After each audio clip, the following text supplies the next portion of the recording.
Should we stop exporting food that takes water? Are we, in effect, taking our good groundwater and giving it away because we grow apples here with water and then we sell the apple? In a way, are we selling our water to other countries that we need? Who's we? The United States? Yes and no is my answer. We should not continue to export food that's being grown unsustainably with respect to water. So if we are what we call mining groundwater aquifers, taking more out of the groundwater aquifers than is being naturally replenished, that's unsustainable. We can't keep doing that for very long. And we're getting to the point where in places like the Ogallala Aquifer in the central Midwest, where farmers are no longer able to pump water because it's gotten to be so deep and it takes so much electricity to pull it up to the ground, and that costs so much that they can't afford to farm anymore. So we should not be exporting food if we're growing it in that manner.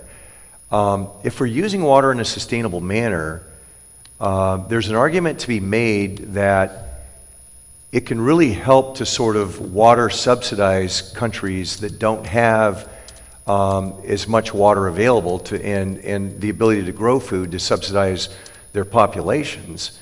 And I think it's a valid argument. I'm not for drawing the fences around nationalism and saying that we shouldn't be exporting any food. I think there's a lot of good economic reasons and there's a lot of good sort of moral and human reasons why we should continue to export food to help other countries and other populations that can't afford or that can't, because their water availability, not produce as much food as they need. But I don't think we should be doing any of this in an unsustainable manner.